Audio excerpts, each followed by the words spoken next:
A logística, eles recebem a ligação e já vão acionando. Eles têm... O sistema deles já tem a parte do acionamento do SAR, né? Que é o nosso sistema sonoro ali do quartel. Então, por exemplo, eles receberam uma ligação de acidente de trânsito. Eles vão tocar o nosso SAR de acidente de trânsito, que é um específico, né? Para cada ocorrência, eles têm uma frasezinha típica, né? O APH é Atenção Guarnições do ASO Apostos, porque a gente já sabe que é uma ocorrência APH. Quando Isso é uma fala mesmo? É alguém que gravou e aí fica com essa gravação. Daí, acidente de trânsito, atenção, guarnições, acidente de trânsito. Daí toca uma sirene, a gente já vai se deslocando a gente tem que usar um EPI específico, né, para acidente de trânsito. Que é aquele amarelinho lá, certo, com multimissão. Então, eles tocam, a gente já sai. Às vezes, nem veio a informação ainda no nosso aplicativo. A gente vai se vai colocando vai a se roupa. Preparando. Exato, vai se equipando, vai adentrando nas viaturas e... Quando é grave, geralmente o Cobom mantém a pessoa na linha e vai informando a gente via rádio.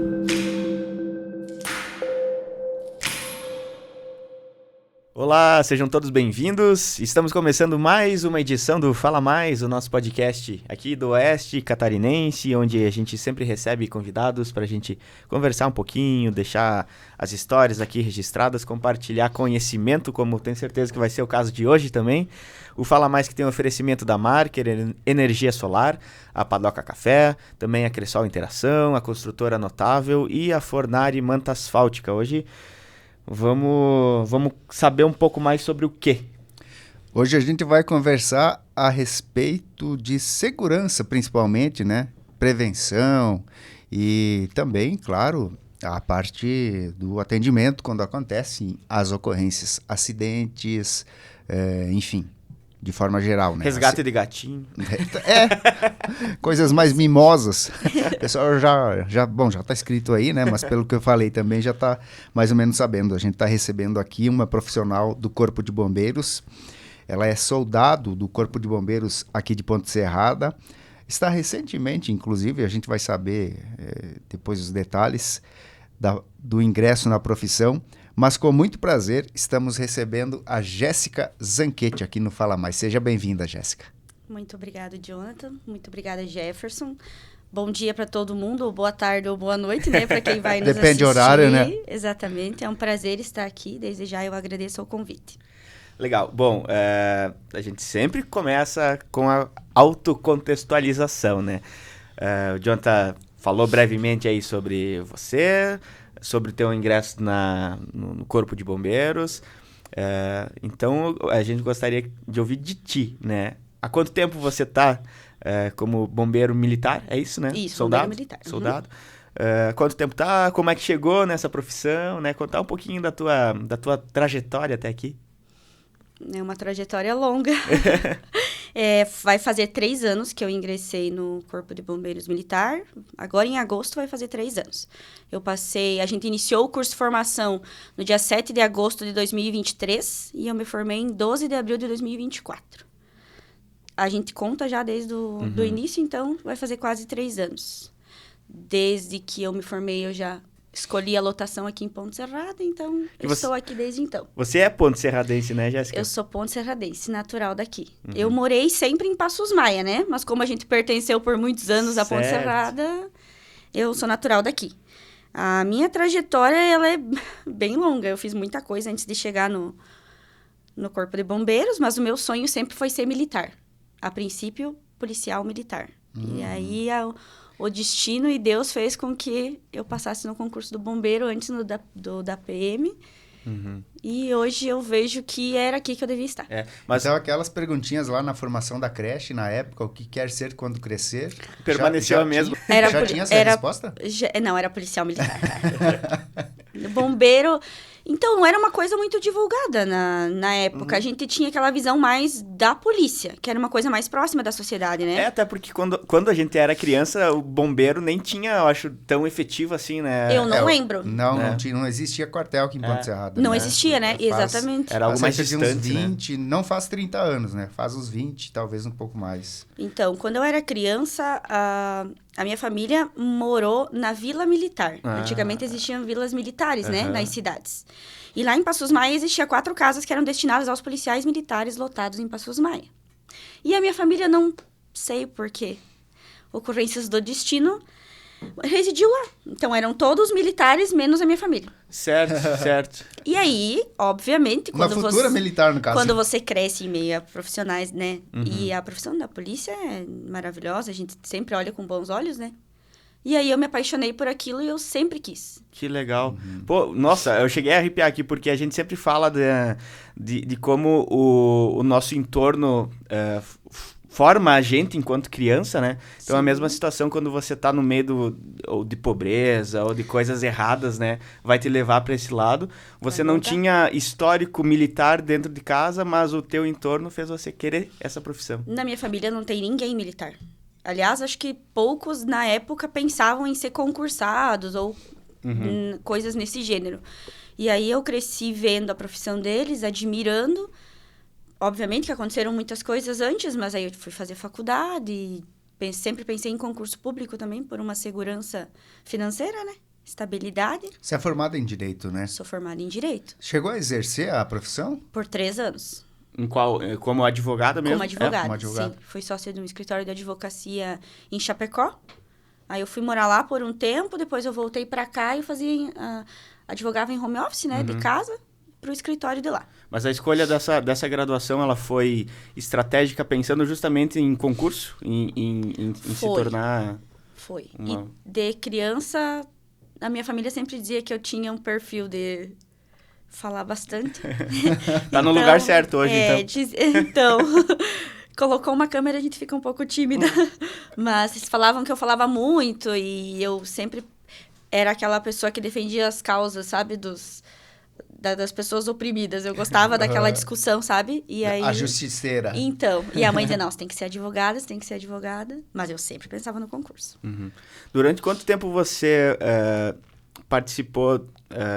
da tentativa de ingressar na carreira. Quantos concursos você prestou? Durante a graduação em Direito, eu fiz vários concursos em várias áreas, né? Tribunal de Justiça, Ministério Público. Eu cheguei a passar no concurso da Polícia Científica, antes de passar no do Bombeiro. Passei no concurso da SIDASC também, que é o órgão em que minha mãe e meu pai trabalham hoje em dia. Também passei, mas eles nunca chegaram a me chamar. E aí eu fiz o concurso da PM, que era o meu sonho, em 2019. E eu reprovei no psicotécnico. E daí foi uma grande frustração, né? Porque era o meu sonho. E são várias etapas num concurso, né? E o psico é lá no final já. Tipo, depois que você já passou pela prática, pela prova teórica, tu já passou pelo TAF, que é o teste de aptidão física. Você já fez várias fases e aí eu reprovei lá no final. E daí... Pô, reprovar no psicotécnico? Então... A gente se sente uma maluca. Tu conseguiu... tu conseguiu entender o motivo da reprovação? Sim. A aplicação do teste, ele é feito de maneira escrita, né? Certo. Não é uma entrevista pessoal. Tipo na autoescola. Exato. Não tão superficial. Isso, são 5 testes que eles aplicam na gente, mas baseados nesses da autoescola, assim. São questões. E a aplicação do teste já foi feita errada naquele ano. Até... Quem é do mundo dos concursos lembra que em 2019, aquele concurso foi o concurso que mais deu problema. 49% dos candidatos reprovaram no psicotécnico. Nunca teve algo nesse sentido, assim, em questão de concurso. E aí eu reprovei. Eu entrei na justiça, né? Porque foi uma aplicação de maneira errada. Enfim, tem vários quesitos ali. E aí eu consegui ganhar na justiça. Só que demorou por muito tempo. Sim. Aí nesse inteirinho... Eu comecei a advogar, que foi essa época que eu comecei a advogar, porque eu meio que desisti do concurso, né? Certo. A gente baixou a moral, como a gente disse. E aí eu comecei a advogar e 2023, quando abriu o concurso do bombeiro, era para abrir em um mês o do bombeiro e no outro mês o edital da PM. Então eu pensei, eu vou fazer o concurso do bombeiro eu não estudei para ele, fiz porque eu queria balizar como estava o meu conhecimento, para daí eu caprichar no estudo focado no da PM, que eu queria o da PM de novo. E aí eu passei. E acabou que o edital da PM saiu quando eu já tinha completado os 30 anos. Tem um limite de idade, né, para fazer, sim. 30 anos, e eu não podia mais fazer. Não podia fazer. E aí esse concurso que você falou que entrou na justiça, conseguiu ganhar de causa, inclusive? Como é que Isso. ficou? Aí eu desisti, né? Sim. Foram vários candidatos que a gente entrou numa ação coletiva, né? Porque foi Tanto que pessoas que da mesma ação que eu entrei, meus colegas, eles hoje em dia já conseguiram fazer o curso de formação. Se tornaram PMs. E eu desisti, porque daí eu comecei a pesquisar e me inteirar de como era a vida no bombeiro. Conheci o Sargento Coronete, que é o comandante aqui do nosso quartel, que na época fazia academia comigo, ele começou a falar muito bem, e aí eu comecei a me interessar e eu vi que acho que era para ter sido dessa maneira. Certo. Não era para ter sido PM. Foi sendo conquistada Fui sendo conquistada. pelo ofício. Não, hoje eu tenho absoluta certeza de que era para mim ser bombeira, porque acho que eu não me encaixo muito na profissão de policial militar. Você se sente realizada com a profissão de bombeira? Muito. Quais são as principais características, assim, Jéssica? Que deu de ver que, né, começou a brilhar o olho, inclusive. O que te encantou tanto dentro da profissão? Principalmente o fato de você poder agir em uma situação em que todo mundo está desesperado e você vai e você resolve a situação. Numa ocorrência, as pessoas, elas... Óbvio que são situações que fogem da normalidade. Então, todo mundo tá no emocional, num desespero, numa irracionalidade. E você, com o teu conhecimento prévio, a tua preparação do curso de formação, você chega e você resolve. E a pessoa tem aquilo, um agradecimento por ti absurdo. E é bom demais você... Sim. Você fazer o bem para a sociedade, é bom demais. Você falou... Eu falei no começo, né, que era recente a tua... estada no Corpo de Bombeiros, né? E de fato né? 3 anos. 3 anos é muito pouco tempo. É muito pouco tempo, né? Porque a carreira ela é bem longa, né? São dezenas de anos, né? Mas nesse pouco tempo, nesses 3 anos, que acredito pouco tempo, mas de muito trabalho, né? Intenso. Intenso, né?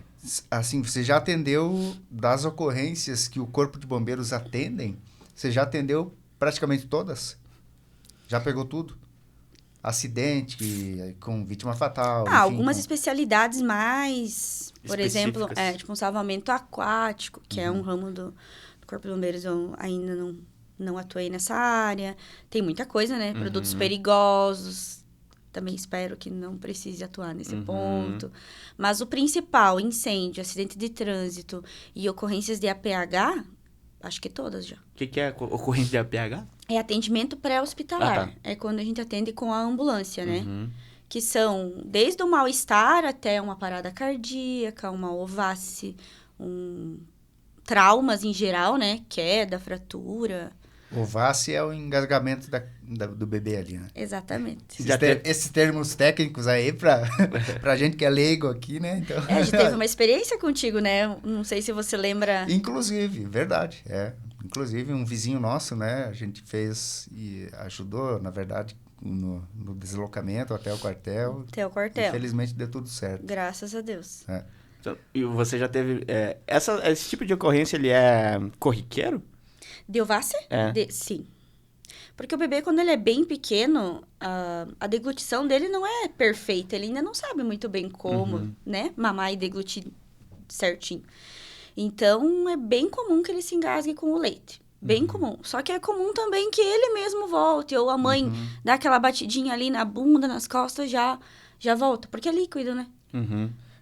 E é fácil, por exemplo, assim, o desengasgo do bebê? A reversão. Muito. Porque assim, a gente vê, inclusive, vira notícia, a gente noticia aqui no S+, muitos casos de desespero total das famílias, pai, mãe, por vezes indo até o quartel, indo ao encontro mesmo do socorro, nem esperando o socorro chegar, né? Nem tentando fazer a manobra, né? Chegando de carro ali, em frente ao quartel, já em desespero. É porque, como eu falei, a situação foge da normalidade, você não consegue agir com racionalidade. Sim, entra no o profissional, a gente age com racionalidade. Apesar de que, às vezes, a gente é influenciado por... Na minha situação, eu moro aqui em Ponte Serrada, então a maioria das pessoas são pessoas que eu conheço. Quando é uma pessoa que a gente conhece, a gente fica um pouco mais emotiva. Mas a gente age com mais racionalidade. O pai e a mãe não vai ter essa frieza. Tanto que a gente, geralmente as femininas, né, do quartel, a gente faz palestras sobre ovácea lactente para gestantes. E lá eu pelo menos sempre pontuo que seria interessante explicar para o pai, a mãe chegar em casa e repassar o conhecimento para o pai, pro irmão, pro avô da criança. Todo mundo saber.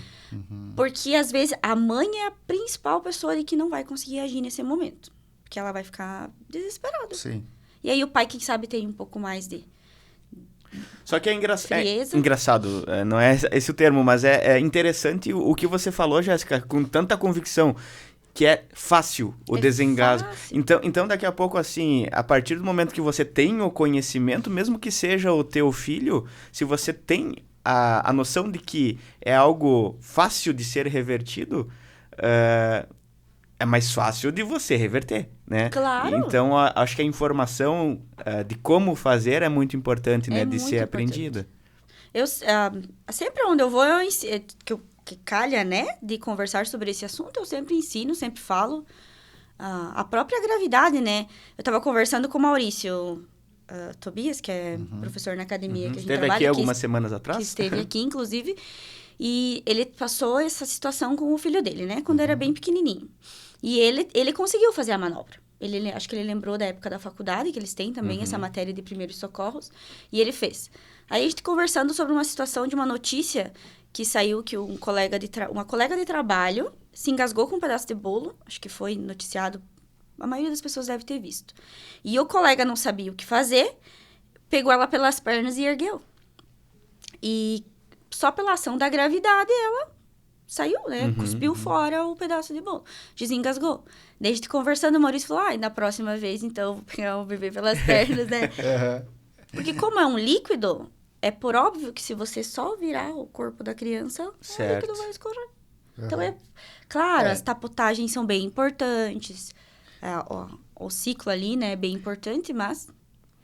Porque a gente vê... Para uma primeira resposta. Noticia, inclusive, com muita frequência, isso que o Jonathan falou da família indo ao encontro do socorro. E aí tem as câmeras de segurança, né? Chegam na frente do quartel, entrega a criança pro profissional ali em infrações, ele dá as batidinhas, vira e já tudo certo, né? É muito rápido, né? São questões de segundos, assim. E quem sabe a família poderia ter feito em casa. Mas o desespero é totalmente aceitável. A gente imagina que não deve ser fácil... com o filho da gente, se um dia, né? Uma situação, inclusive, para trazer para as pessoas, eu acho, agora você falando questão de gravidade e tal, acho que o que eu via quando eu era criança, talvez fosse o inverso disso. A criança se engasgava, começava a tossir, os pais levantavam para cima, chacoalhavam para cima, meio que tava fazendo o inverso. No caso, ela terminar de engolir o líquido. Mas faz sentido isso é mais também? fácil voltar. Voltar. Mas esse do jogar pra cima, né? Levantar, chacoalhar. Eu acho que não é o procedimento correto. Eu acho que não. Sacudir, né? Eu sempre Olha digo pra luz, que né? o leite, o bebê, por exemplo, ele se engasga com o leite, que é uma coisa que é um líquido, é fácil de sair.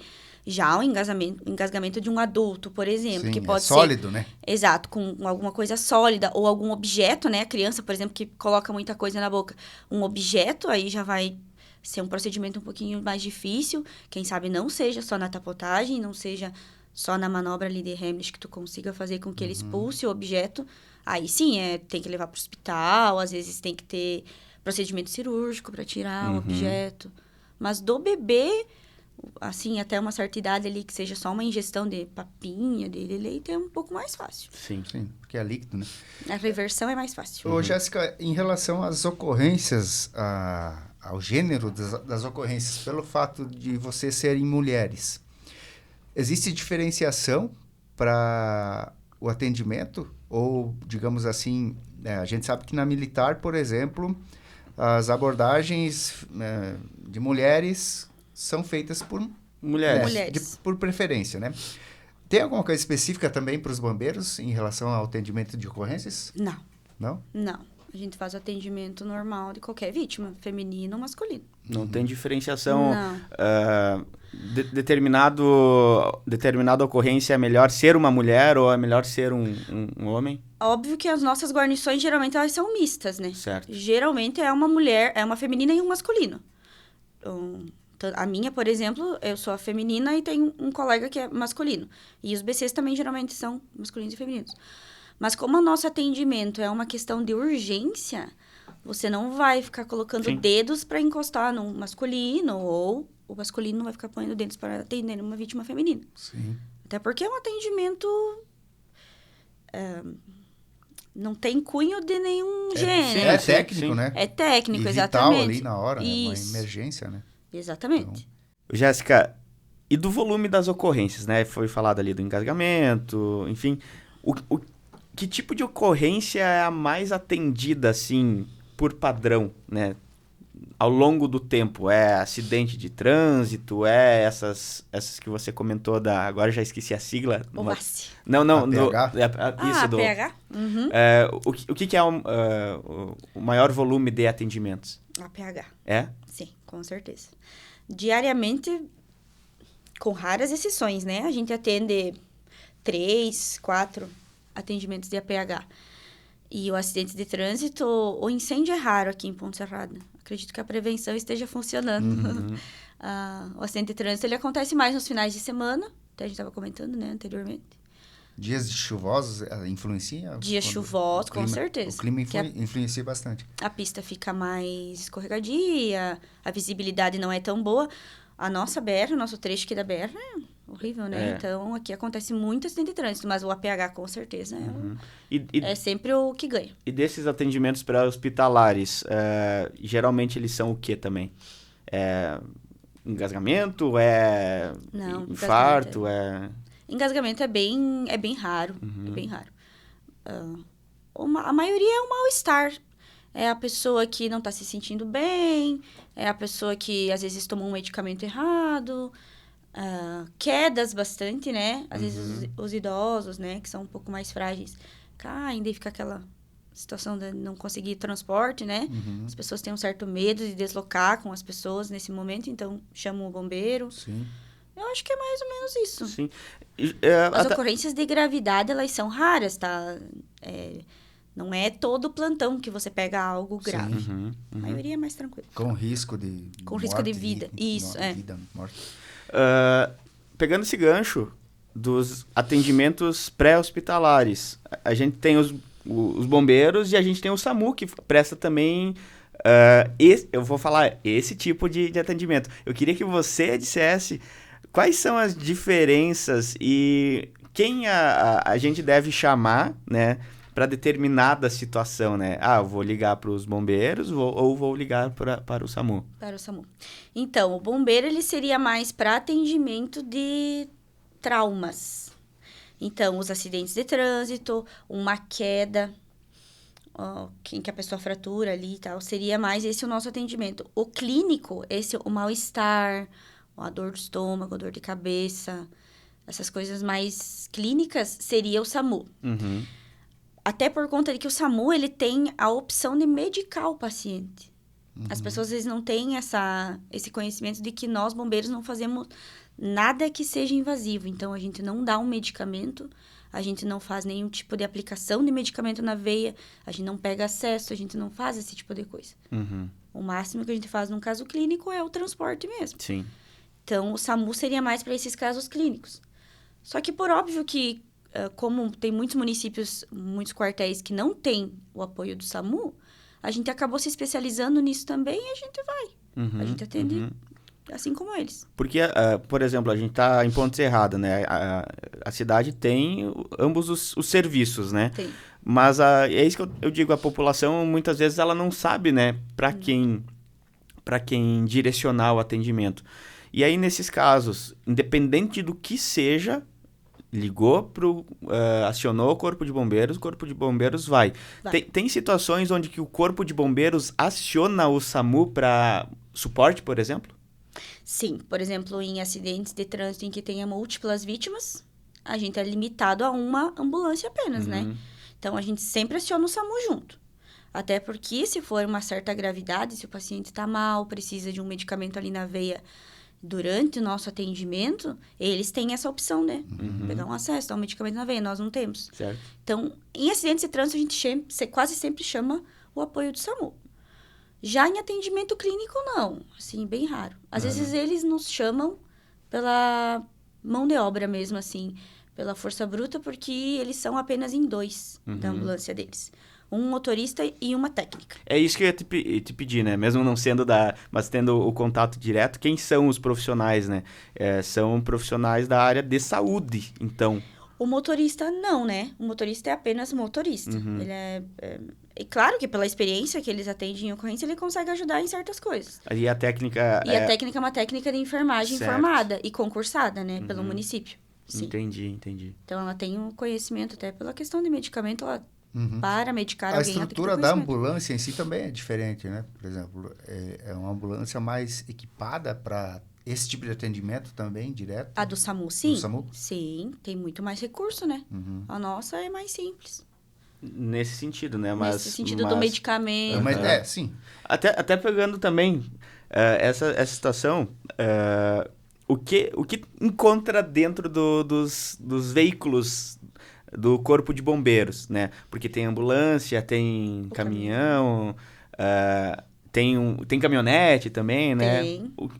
O que é cada veículo? Para que serve cada veículo? Quais são as características que um tem? O que encontra é muita coisa. Não tem nem como eu listar aqui. A gente tem até um checklist diário de check-in, né? De todos... Quando a gente chega no Cortado do Meio, a gente faz essa conferência.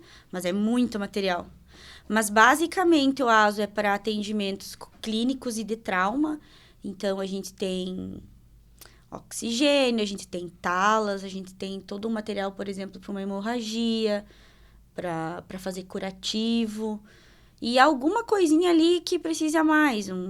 A gente tem um equipamento para salvamento aquático, que é o Life Belt. A gente tem cabo da vida, porque a gente nunca sabe onde vai atender uma ocorrência e vai precisar. Basicamente, no ASO é isso. E no caminhão é todo equipamento de resgate. Então, tem as ferramentas para desencarceramento, tem cabos para altura ou para ribanceira, né? Porque a gente também tem esse tipo de atendimento. Tem equipamento de sapa, que a gente chama, que é para uma enxada, a pá.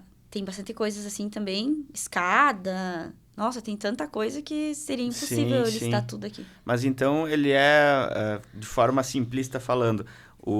A ambulância ela é mais para a vítima e o caminhão é mais para o ambiente. Isso, positivo. Positivo.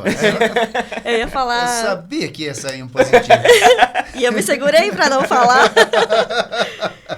Tanto que no acidente de trânsito a gente desloca com as duas viaturas por conta disso. A equipe já se divide, a gente já tem esse combinado pela manhã quando a gente chega, ó. Tal e tal pessoa vão se deslocar de caminhão, tal e tal pessoa vão se deslocar de ASO. Chega lá, se as pessoas observarem friamente, quando a gente chega, o caminhão, ele já fica fazendo o controle da pista, uma limpeza, uma estabilização do veículo. E quem é a guarnição do ASO já adentra no veículo, já vai atender a vítima que está ali fora. Já é totalmente programado. Cada um tem o seu protocolo ali específico para agir, né? Para a resposta ser o mais rápido possível, né? E tem acidentes que nem o caminhão nem desloca, no caso? Vai só a Algumas ambulância? vezes sim. Essa triagem daí é o Cobom que faz, né? Mas, por exemplo, uma queda de moto que não tem um desencarceramento, o veículo pode ser facilmente tirado de cima da pista, a gente desloca só de ASO daí. Só que a ambulância. Para o atendimento da vítima em si, né? E tu comentou do Cobom, é a central. Isso. E a central, ela não é em Ponte Serrada, ela é uma central mesmo, né? É uma central. Antigamente ela até ficava, cada batalhão tinha, né? Uma central. Hoje em dia ela fica alocada em Chapecó apenas, aqui na nossa região. Então todas as ligações que são feitas para o 193, elas caem lá em Chapecó. Daí é o pessoal de lá que faz a liberação da ocorrência e das informações, né, sobre a ocorrência. Jéssica, e essas ligações, então, do 193 que caem lá em Chapecó, eles já fazem o acionamento instantâneo de vocês enquanto eles estão com a pessoa ali na ligação, pedindo dados, informações, ou não? Eles precisam pegar antes todas as informações para depois fazer o acionamento? Como é que é? Como é que é a logística? A logística, eles recebem a ligação e já vão acionando. Eles têm... O sistema deles já tem a parte do acionamento do SAR, né? Que é o nosso sistema sonoro ali do quartel, Então, por exemplo, eles receberam uma ligação de acidente de trânsito. Eles vão tocar o nosso SAR de acidente de trânsito, que é um específico, né? Para cada ocorrência, eles têm uma frasezinha típica, né? O APH é atenção, guarnições do ASO apostos, porque a gente já sabe que é uma ocorrência APH. Quando isso é uma fala mesmo? É alguém que gravou e aí fica com essa gravação. Daí, acidente de trânsito, atenção, guarnições, acidente de trânsito. Daí toca uma sirene, a gente já vai se deslocando a gente tem que usar um EPI específico, né, para acidente de trânsito, que é aquele amarelinho lá, o multimissão. Então, eles tocam, a gente já sai. Às vezes, nem veio a informação ainda no nosso aplicativo. A gente vai se vai colocando a roupa. Vai se preparando. Exato, vai se equipando, vai adentrando nas viaturas e... Quando é grave, geralmente o Cobom mantém a pessoa na linha e vai informando a gente via rádio. A gente tem um rádio, né, na viatura e o HT também, que a gente sempre anda com ele. Ela vai passando as informações por ali. E aí ele vai falando, a princípio é mais ou menos tal quilômetro, por exemplo. E aí a gente vai deslocando. Muitas vezes a gente chega no local da ocorrência, a gente nem sabe quantidade de vítimas, veículo, nada. Às vezes a pessoa que liga também tá tão desesperada que ela não sabe passar as informações de maneira precisa. Então a gente vai deslocando e quando chegar lá, a gente decide. Sim. Mas isso eu acho que é legal também trazer, né? Até para tranquilizar quem está acionando, porque fica a sensação, né? Eu tô liguei no 93, quero falar com os bombeiros e aí... Pô, mas você não vai mandar a viatura, né? Não, enquanto eu tô conversando, já foi acionado, né? Porque dá aquela ansiedade, a pessoa do outro lado ali começa a fazer um monte de perguntas, que é necessário, né? Sim. Localização, tem vítima, não tem, situação da vítima e tal. E te dá essa ansiedade, pô, o cara vai me perguntar isso aqui 5 minutos para depois, né? Para depois lembrar. Não, a gente já tá indo já. É simultâneo, né? Simultâneo. É um botão, né? Eles acionam um clique lá no sistema deles, toca o nosso SAR e a gente já tá saindo. E tu sabe como é que funciona essa questão de especificar o local? Porque o que acontece, né? Como é uma central, lá de Chapecó, a pessoa não sabe... não conhece a nossa região. Não conhece. E aí eu liguei, é porque é do lado do Oeste Mais. Né? Não sei o nome da rua. Como é que a central passa essa informação para vocês? Ela passa literal isso? Ela dá o ponto de referência? Exato. É do lado e para nós é muito importante o ponto de referência. Porque eu, por exemplo, eu moro aqui em Ponte Serrada já faz 3 anos e pouco. Mas se me falar a rua 3 de Maio, eu vou demorar um certo tempo para lembrar onde é a rua 3 de Maio. Agora, se falar, sei lá, é do lado da igreja, é do lado do Oeste Mais, é do lado da casa de alguém que a gente, aqui a gente tem muita referência de pessoas que a gente conhece. A gente vai saber. Então, para nós é mais rápido. E o ponto de referência é importante, então. Muito importante, então, muito importante. Essas referências que são passadas pela pessoa, a central repassa a vocês, então. Repassa pra gente. E até uma coisa importante que eu gostaria de repassar nesse momento, já que pode ser que isso chegue para bastante pessoas, que quando você chama o atendimento da referência, mesmo assim, seria interessante que a pessoa ficasse na frente da residência, na porta. Porque muitas vezes a gente passa na rua, a gente tá numa adrenalina, de qualquer maneira, né? E tu tá ali olhando o número de casa, tu tá olhando a referência, mas a pessoa tá dentro da residência, tu não consegue, né? Saber, ter certeza de que é aquele endereço. Importante sinalizar de alguma forma o local lá, positivo. Né? Fica alguém ali na porta, viu a ambulância, só faz um aceno, a gente vai saber... E a gente para. Porque muitas vezes a gente demora, passa na rua, passa de volta. Passa de volta, passa de volta. Nem sempre a gente coloca o sinal sonoro, porque as pessoas às vezes se assustam, né, com aquilo. Então, daí a gente é obrigado a colocar um sinal sonoro. Às vezes é de madrugada, daí acorda a galera. Então, é interessante. Só uma dica para as pessoas. Sinal sonoro, agora já puxou... Tem um protocolo específico para a utilização ou não utilização dele? Em quais ocasiões, por exemplo? Seria sempre, né? A gente deveria sempre sair do quartel com sinal sonoro. Mas, como eu comentei com vocês, às vezes tem ocorrências que não são tão graves assim. Por exemplo, é um mal-estar de uma pessoa que... O Cobom ali, ele faz uma descrição da ocorrência pra gente, né? Então, você vê que não é uma coisa tão grave. É de madrugada, 2 ou 3 horas da manhã, você vai vir no centro da cidade, com a sirene ligada. Às vezes não é de bom tom, né? Eu entendo. Eu, como chefe de socorro do meu dia, eu entendo. Vamos sem o sinal sonoro. E quem decide isso no momento? É o chefe da guarnição? Sim, é o chefe de socorro do dia. Uhum. Aí, claro, se é uma ocorrência, um acidente de trânsito, por exemplo, tu nunca vai sair sem o sinal sonoro. Sim. Até porque aí o povo dá lado no trânsito. Com certeza. Nosso deslocamento é muito rápido, então, às vezes, a pessoa nem vê, a gente já passou com Isso que eu ia te pedir, Jéssica. Como que é o respeito dos motoristas, né? Tem muita ocorrência na rodovia, né? Vocês precisam andar vários quilômetros e a nossa região ela é muito movimentada. Muito. Como que é o respeito desses motoristas? A maioria, né? Eles dão lado? Como é que funciona? Vocês têm que ficar... Na grande maioria, eles respeitam. A maioria. Tu liga o sinal sonoro, encostou atrás, eles já dão lado, eles caem no acostamento, né? Eles respeitam. Pouquíssimos, assim. Às vezes até uma pessoa que não viu, não sei, tá distraída, som alto, não vê. Mas assim que, tipo, você toca, viu a ambulância ali, ele dá lado. A maioria respeita. Eu acredito que seja, né, por desatenção, às vezes, ou até receio, medo, inexperiência, né? A pessoa tá ali, mal sabe dirigir, a gente sabe que existe isso, né? Com certeza. Então, não sabe o que fazer, né? Às vezes, um motorista mais idoso, a gente vê que ele tá ali no volante tenso, porque a viatura tá atrás. Sim. Mas ele tem aquela insegurança de tirar para o acostamento e tal, e tranquilo, a gente vai dar um jeito de ultrapassar e vai. Mas a maioria lá dá lado. Certo. Até caminhoneiros, por exemplo, que... Veículos grandes, né? Isso, carreta, caminhão. Que são veículos que, às vezes, dá até medo de ver quando eles vão tirar, né, no acostamento, mas eles fazem essa gentileza, eles dão um lado para a viatura passar. Uhum. E desses atendimentos em rodovia, vocês têm um raio de abrangência em quilometragem?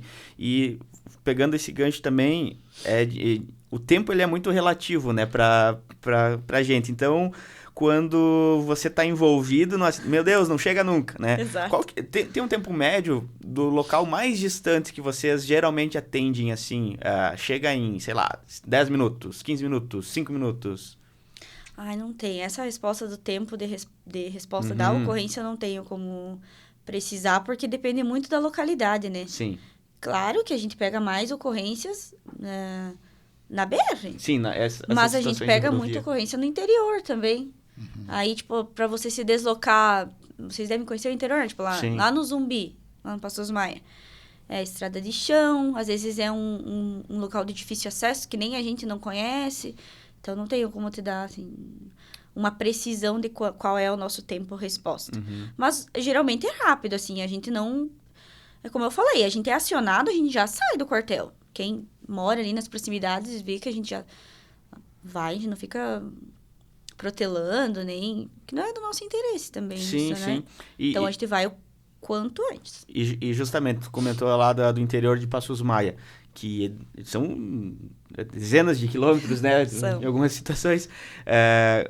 Qual que é esse raio que vocês atendem? A gente atende... O certo seria... A quilometragem em si, o quilômetro da BR, eu não sei dizer, mas a gente já atendeu do Trevo do Irani até mais ou menos o segundo portal ali de Vargião. Daí de lá para cá vem Faxinal. Certo. Mas, se precisar atender para lá, a gente já... É óbvio que a gente atende, né? Se eles estão empenhados em outras ocorrências, a gente vai para aquela localidade. Desculpe te cortar, conclua. Aí a gente atende todo o interior, né? O interior de Passos Maia, que é gigante, o interior de Ponte Serrada, que é gigante. E aí é o município todo, de ponta a ponta. E tem muitas ocorrências que são agregadas às corporações, né? Por exemplo, o Faxinal está junto com Ponte Serrada, às vezes tem Xanxerê também junto, né? Depende o tamanho da ocorrência, né? Com certeza. Acho que todos lembram daquele acidente de trânsito que teve ali em Passos Maia, que teve vítimas menores, né? Foram... Sim. 4 vítimas fatais. 7 vítimas, né? Naquele acidente, a gente teve que empenhar a guarnição de Ponte Serrada, Faxinal e Xanxerê. Veio todas. Então, helicóptero, inclusive, né? Do SAER, SAMU, veio a básica aqui de Ponte, veio a avançada de Xanxerê. Então, foi uma equipe gigante. E quando eles precisam em outras OBMs, a gente vai também. Faxinal, a gente sempre apoia a Faxinal. Os bombeiros voluntários do Irani também, às vezes pedem apoio, a gente vai em apoio a eles também. Não são só os cidadãos, no caso, só as pessoas, né, que acionam, os próprios bombeiros também acionam vocês, Com né? certeza, E vice-versa, sim. né? Exatamente. Eu ia justamente pedir sobre isso, né? Tem o 93, mas digamos, eu tenho o telefone da Jéssica. Eu liguei para a Jéssica. Como é que é esse protocolo daí? A partir do momento que eu acionei um profissional de dentro da área, como é que vocês fazem o acionamento da corporação em si ali? Às vezes as pessoas têm a impressão de que ligando para mim, por exemplo, Vai ser mais rápido. vai ser mais rápido e é o contrário. Sim. O tempo que você gastou ligando para mim, você podia estar ligando no 193 e o nosso acionamento seria mais rápido. Mas a gente tem que fazer o caminho inverso. Se você me ligar e me acionar, eu vou ter que ligar no 193. Você liga? Tudo Entendi. gira em torno da central. Uhum. Então, às vezes, as pessoas mandam mensagem, vão até o quartel. Por exemplo, aqui em Ponte tem essa cultura, né? Aconteceu um acidente ali no trevo. A pessoa vai correndo, né? Até ali no quartel, que é pertinho.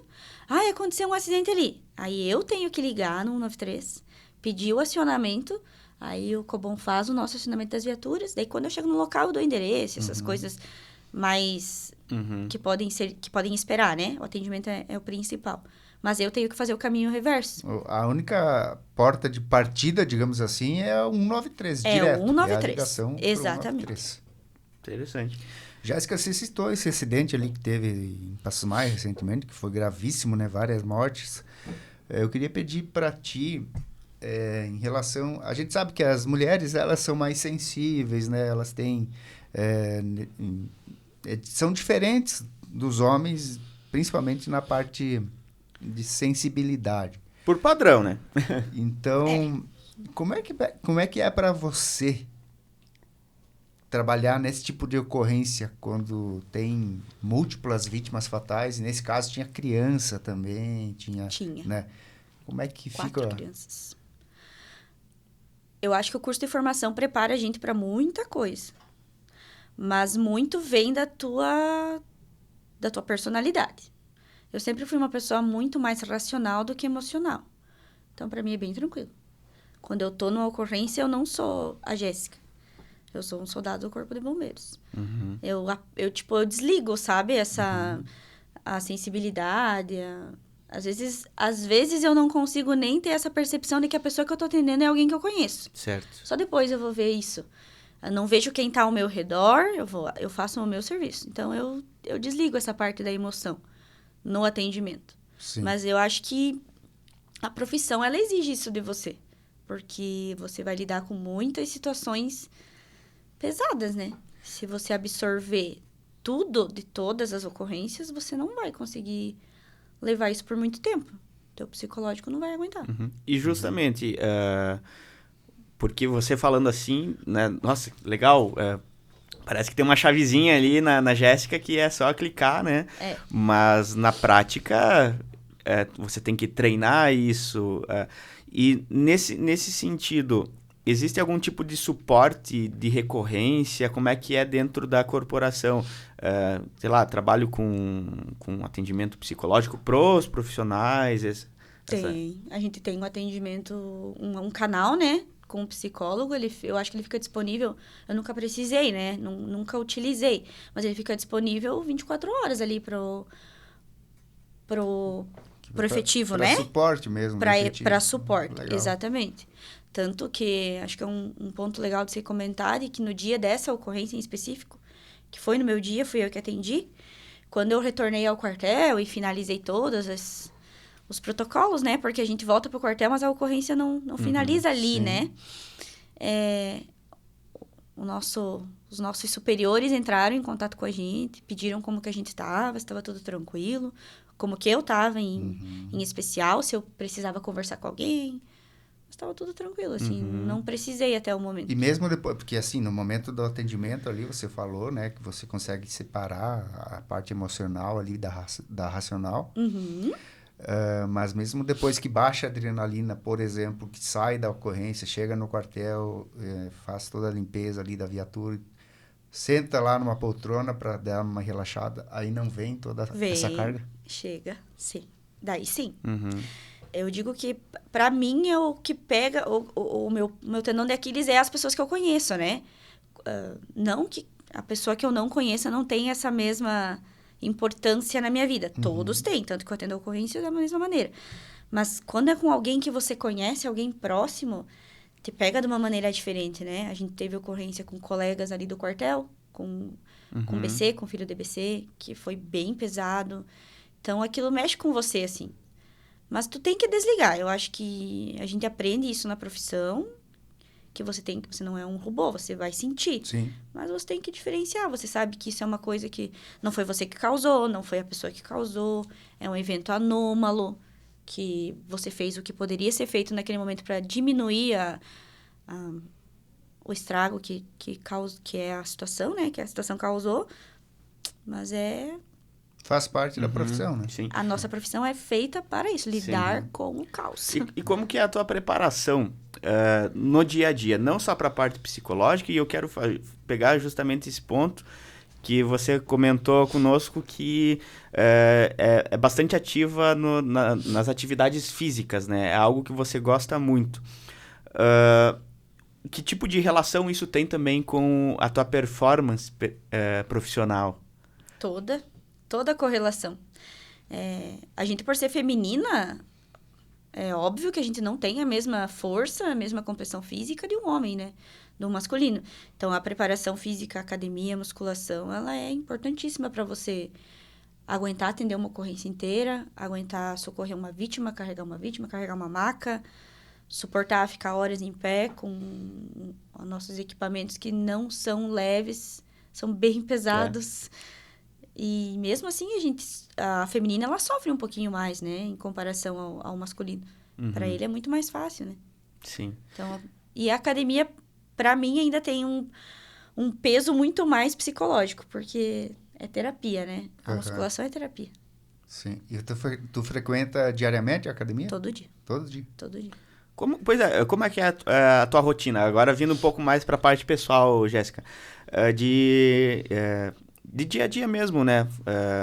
Como é que funciona o trabalho em si, as escalas? A gente sabe que não é diferente de uma profissão padrão, digamos assim, em horário comercial, as situações, né? Sim. Então, compartilhar com a gente um pouquinho sobre a tua rotina, né? De trabalho e nos momentos também em que não está, né? De folga. Serviço. A gente tem as escalas de plantão 24/72. Então, eu trabalho um dia e folgo 3. Geralmente, o nosso plantão é das 8 às 8. Mas a gente sempre tem que chegar no quartel uns minutinhos antes, né? Pra deixar o nosso EPI arrumadinho.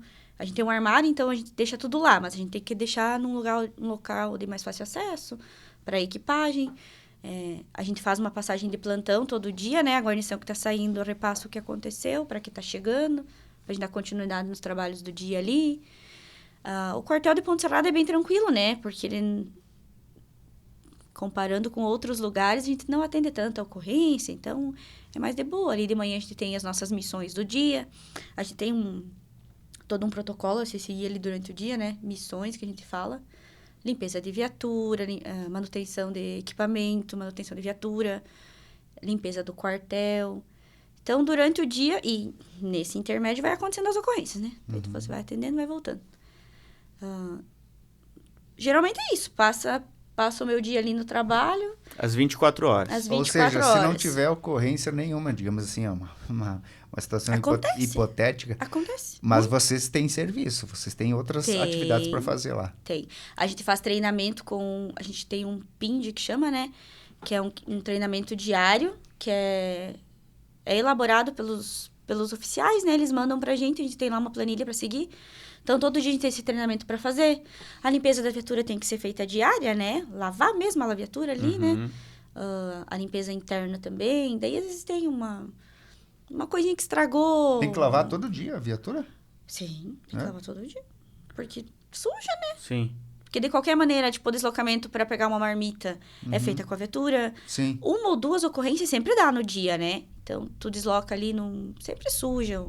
A gente gosta de passar sempre limpa para a próxima guarnição. Sim. Se pegou zerado, você passa zerado. Vocês atendem, inclusive, até a hora que tu chegou aqui, a gente brincou, né, da questão, ver se estava tudo certo com o alvará. Isso também é responsabilidade dos bombeiros, né? Sim. E vocês têm isso, é uma rotina, ela é frequente? Tem um período do ano que vocês fazem isso? Como é que funciona? Essa é a rotina administrativa do quartel. A minha é a operacional. Ah, certo. São rotinas diferentes. Certo. Quem trabalha no administrativo, ele faz horário comercial, da 1 às 7. Entendi. Então, ele vai todo dia pro quartel, da 1 às 7, e ele é responsável por essa seção, né, que chama SCI, né, Sistemas de Combate a Incêndio ali.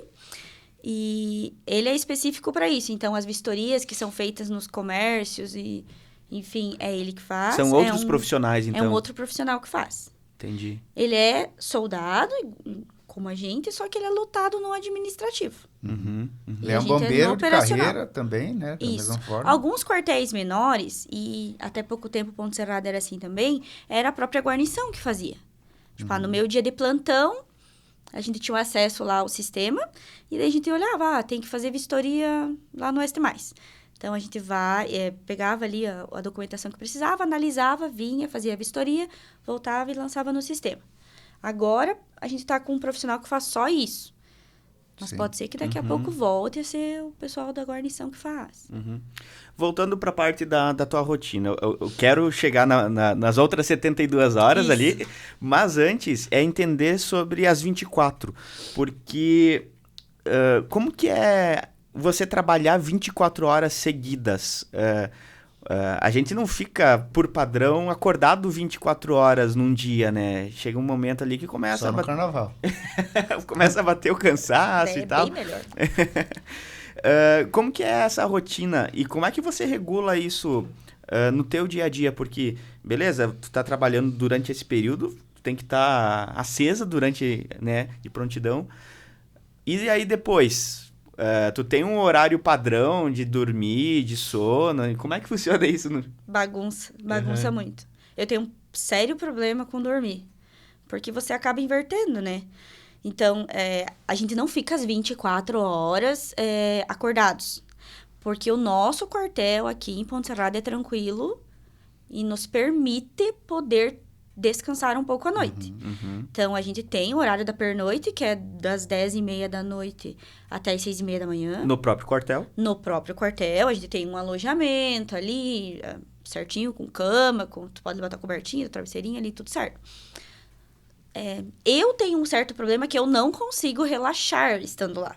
Sim. Porque a qualquer momento vai dar ocorrência. Pode ser chamado a qualquer momento. Isso. Daí, às vezes, você passa uma noite que você dormiu a noite toda. No próximo plantão, já tem 1 ou 2 ocorrências na madrugada. Então, o teu corpo nunca vai acostumar.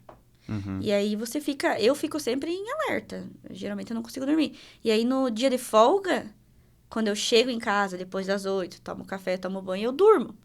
Aí, à noite, eu não tenho sono. Sim. E daí, no outro dia, eu tenho sono. Porque tu chega de manhã, né? Aí vai dormir. Aí tu dorme de dia, né? Porque Exato. tá cansada ali, não dormiu. E às vezes a gente tenta, sabe? Eu não vou dormir. Você vira um zumbi, você fica o dia inteiro, tu não raciocina. Porque daí supera as 24, né? Supera as 24. Claro que tem plantão, ó. Eu vou dar um exemplo. No meu último plantão, que foi... Meu Deus, eu nem sei. Terça-feira? Hoje gravando sexta-feira. Foi quarta-feira o meu último plantão. A gente atendeu 3 ocorrências durante o dia e à noite não deu nada. Foi uma noite tranquila. Eu deitei na cama e eu consegui cochilar umas 2 vezes. Daí, na quinta-feira, quando eu saí, que no caso foi ontem, eu não dormi. Só dormi à noite mesmo. Foi tranquilo. Mas se você pega 1 ou 2 plantão com ocorrências de madrugada, o teu corpo já fica em alerta. Sim. Não, essa madrugada vai dar. Essa madrugada vai dar. E aí tu tá cansado, como tu falou, tu chega em casa, na manhã tu tem que dormir de manhã e às vezes até à tarde também, né? E não, aí, é sono pra caramba. Quando chega à noite não vai ter sono, né? Não tem, daí você vai dormir muito tarde, daí no outro dia você se arrasta, né? Amanhã de novo, acorda 9, 10 horas. Daí, quando você vê já é um meio-dia, já passou o dia, né? Sim. O relógio biológico fica... Numa confusão. E justo, nessas 72 aí de folga, que você tá se reorganizando. A cabeça. Além disso, além de tentar se reorganizar, o que mais você costuma fazer nesse período?